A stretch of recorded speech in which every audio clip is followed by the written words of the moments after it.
The blender whirred to life, a high-pitched drone cutting through the quiet morning.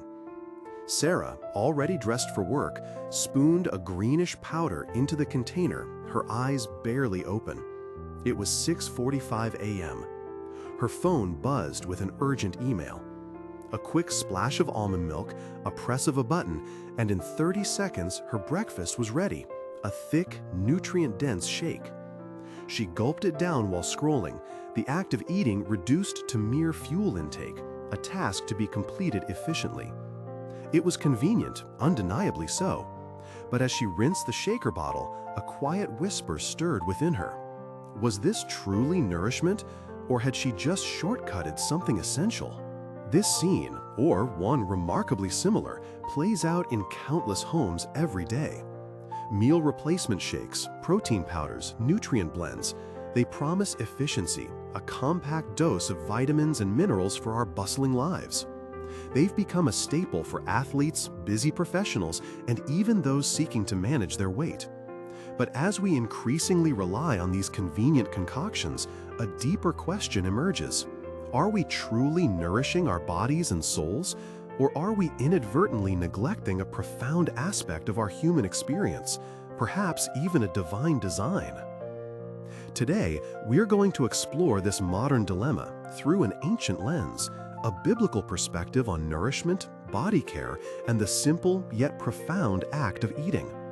Our title for this reflection is Nourishment or Neglect, a biblical view of meal shakes. Let's begin by considering God's initial provision. In Genesis, we read about God giving humanity every plant yielding seed that is on the face of all the earth, and every tree with seed in its fruit. You shall have them for food. From the very beginning, food was presented as a gift, a tangible expression of God's generosity and care. This wasn't just about survival, it was about relationship. When we eat, we are, in a very real sense, engaging with God's creation. We taste the sweetness of a berry, the crispness of an apple, the earthy comfort of a warm meal. These are sensory experiences designed to be savored, enjoyed, and to draw us into gratitude. Can a shake, however nutrient-rich, truly replicate the joy of biting into a perfectly ripe peach, feeling the juice run down your chin, or the warmth of freshly baked bread? The Bible often speaks of feasting, of breaking bread together, of meals as moments of fellowship and celebration. Think of the Last Supper, a meal, not a quick drink. These communal acts build connection, both with God and with one another. When we reduce eating to a mere fueling station stop, are we missing out on the deeper relational dimensions of food that God intended? Furthermore, the scriptures teach us that our bodies are not merely vessels for our minds, but temples of the Holy Spirit. Paul in 1 Corinthians 6:19-20 reminds us, "Or do you not know that your body is a temple of the Holy Spirit within you, whom you have from God? You are not your own, for you were bought with a price. So glorify God in your body." This isn't just about avoiding sin, it's about stewardship. It implies a thoughtful, intentional approach to how we care for ourselves. Is reaching for a meal replacement shake always an act of wise stewardship? Or can it sometimes be a shortcut that sidesteps the deeper care our bodies, and indeed our souls, truly need? This isn't to demonize meal replacement shakes entirely. There are certainly legitimate contexts where they can be incredibly helpful. For someone recovering from illness, for an athlete needing precise nutrient timing, for a parent truly overwhelmed and needing a quick, healthy option to avoid skipping a meal entirely, in these instances, a shake can be a practical, even wise choice. They can be a tool in our nutritional toolbox, a supplement when real food is genuinely inaccessible or ill-advised.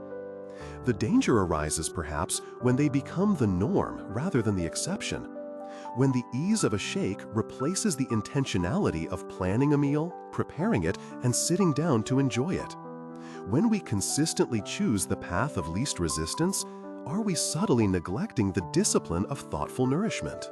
The biblical message isn't about rigid dietary laws for all time, but rather about wisdom, balance, and gratitude.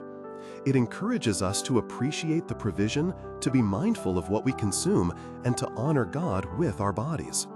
Lazy eating, in this context, isn't about judgment, but about examining our hearts. Are we genuinely too busy to prepare food, or have we allowed busyness to become an excuse for disengagement?